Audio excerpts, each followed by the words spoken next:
Hi young people, and for some parents who are watching this too, welcome.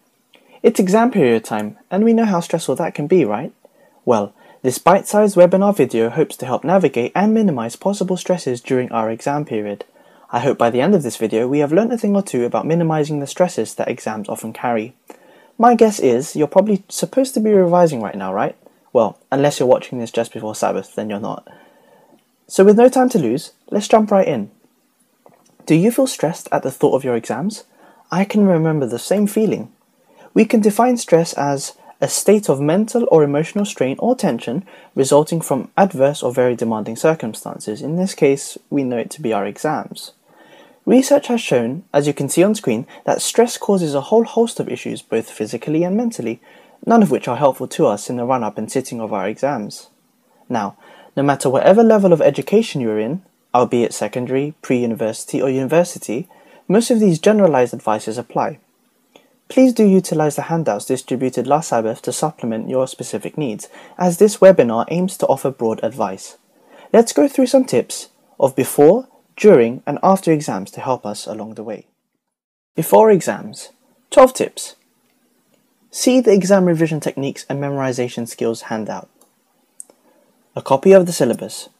Obtain a copy of the module or subject you are revising for, and mark or tick off the subjects whilst you are revising. By doing this, you are certain of the topics you have and have yet to cover. Create a revision timetable. Make a schedule that satisfies you and try your best to stick to it. Some people like to revise the most difficult subjects first and the easier ones last, and some like to revise the easier subjects first as it builds up their momentum for the challenging subjects later on. Remember, everyone is different, so make yours according to you. Make multiple copies of your exam timetable. Stick one on the fridge, put one in your diary, email one to yourself, and even give one to your parents. This serves as a constant reminder and a surety of what exams you are sitting and on what days. I have heard of unfortunate stories of students not knowing what exams they are sitting because they only made one copy of their timetable and they lost it. Don't be that student. Sleep. Research has shown that sufficient hours of sleep increases the brain's performance, and we all appreciate why this is necessary. Try and get as much rest as possible, but not too much rest that you miss out on the morning paper. Aim for a benchmark of around 7 to 8 hours of sleep to ensure rejuvenation and maximum performance. Take regular breaks. On average, our attention span begins to decrease after 40 to around 45 minutes. Some can go for a little longer, but remind yourself it is necessary to take breaks to avoid mental fatigue. Water is your friend. Our brain needs oxygen to continue processing the high volumes of information we are trying to commit to memory, so try your best to revise with a bottle of water at hand and stay hydrated. Clear your mind. Meditation is a great way to do this, and I suggest doing so during your morning devotions. Sit still for 5 minutes. Reflect on God's goodness, and even listen for His voice. In the calm of the morning, clear your mind for the events of the day and center yourself. Listen to relaxing music. Research has shown that listening to classical music increases brain activity and it aids in memory, focus, and attention. You don't have to be a musician to be able to appreciate classical music. Just having the music playing ambient in the background allows the brainwave frequencies to go to work. Check out some Mozart, Handel, and Bach to help with this. Exercise. Brisk exercise helps relieve stress. Now, I'm not suggesting a full-blown workout session, rather just some light stretches or even a 10-minute walk with your siblings or family to get the blood flowing back around your body. This will help to refresh your mind. Discovering your revision style. Now, always pray to start your revision sessions and ask yourself whether you are more productive in the nighttime or in the daytime.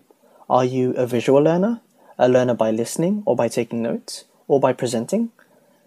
Learn to highlight your work. Don't get too excited by highlighting everything, otherwise nothing will stand out. You can use page tabs, underlining, using your favorite or some key colors to box, shape, or style your work. Do you work better in silence or with some ambient music? Find out your revision style. Involve your family. Once you have revised a topic, discuss with your parents or siblings, and you can even ask them to test you.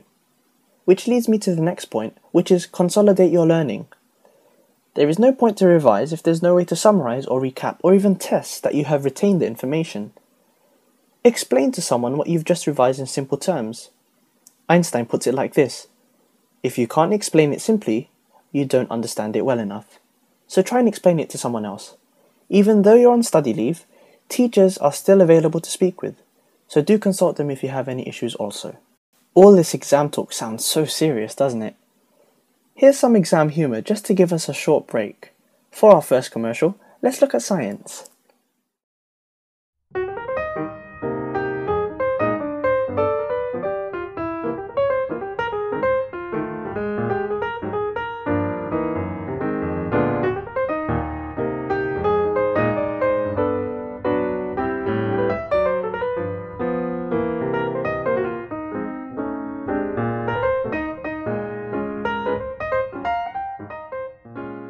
Welcome back.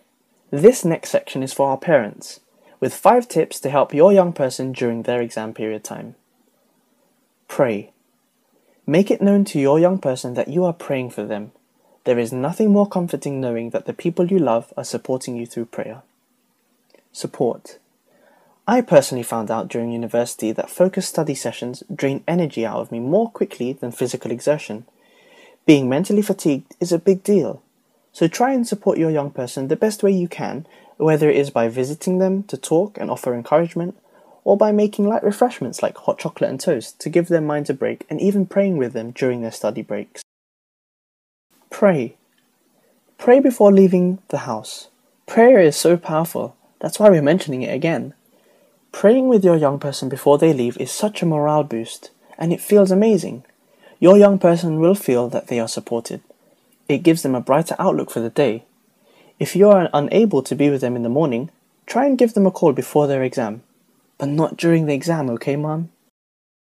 Check up with your young person after their exam when they return home. And remember their exam dates, and ask meaningful questions. It's nice to be thought of and asked how things went. It becomes a time for sharing and reflection. Don't be too hard on them. In Messages to Young People, Chapter 57 on page 192, Ellen G. White speaks of the importance of setting a high standard. Whilst this is true, I like the sage advice to parents from the contemporary English version of Colossians 3:21, which reads, "Parents, don't be hard on your children. If you are, they might give up." My mom used to encourage me to strive for the A stars and A's, but she always reminded me to just do your best, and that's all I can ever ask for. I think it's time for another break. For our second short commercial, let's look at some business and English.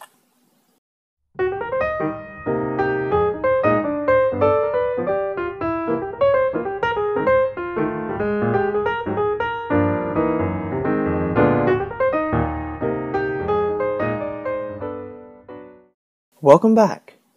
This next section is during exams. Please do see the handouts entitled Essay Writing Skills, Sitting Exams, and Interpreting Question Words. Know your limits. Don't try to learn anything new on the day of the exam. Avoid listening to others who ask you if you've learnt a particular theory or equation. If you haven't revised it thoroughly enough before the day, avoid trying to learn it in 5 minutes before the exam. It will just add pressure to your brain, and cramming is no way to go about just before the exam. Drink plenty water and eat good food. Our body is a great example of input-output. We get out what we put in. If we put in good fuel, we achieve good results. Let's remember, our bodies are the temple of the Holy Spirit, so let's treat it like we should. Stretch your legs.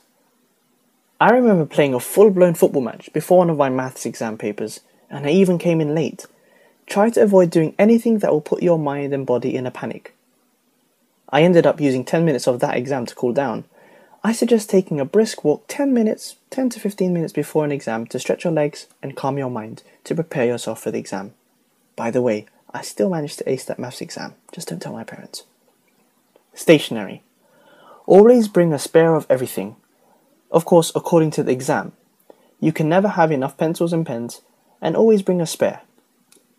You can even highlight words in exams, if the examiners allow you to. Know when you should bring your calculator for the maths calculator exam paper or the science paper. Don't skip any answers.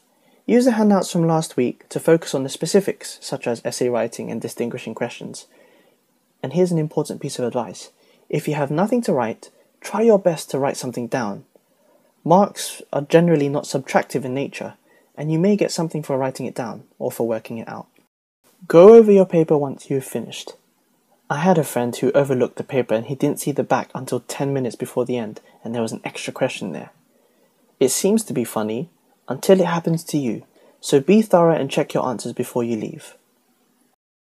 Time for our last break, and for this commercial section we're going to look at maths.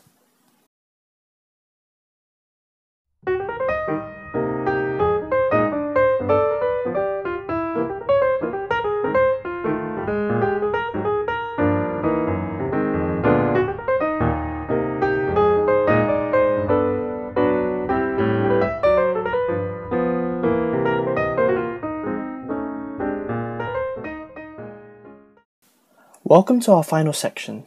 This section is for after exams. Here we have 6 tips. Don't post-mortem the exam. Once the exam is over, move on. Do take the time to reflect and have a general chat with your friends about it, but once you've done that, don't hang anything over your head of what questions you missed and what answers you got wrong or could have got right. What's done is done. Pray. Pray that God gives you the results you deserve and wait upon His timing.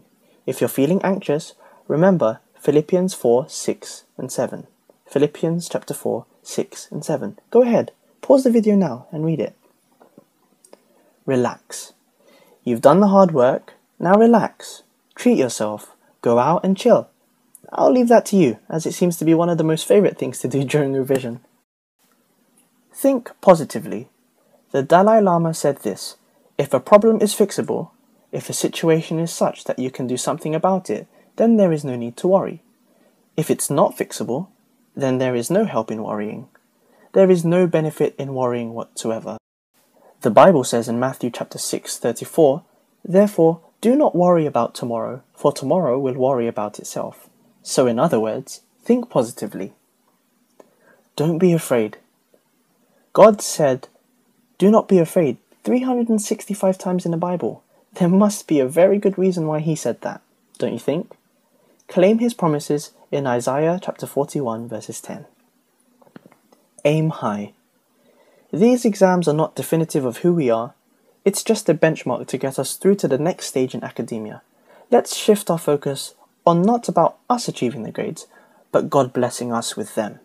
Someone once told me to aim for all of the firsts, A stars, A double stars and A's that I wanted, because it gives God more to do. Our task is to have faith and trust He will answer our prayers, providing we do our due diligence of studying adequately and preparing the best way we can. I've attached a link to a Wellcast video that deals with stress in the description box below. It gives more practical advice on how to deal with stress. I hope this webinar has been helpful to you, and we wish you all the best in your exams. We're praying for you.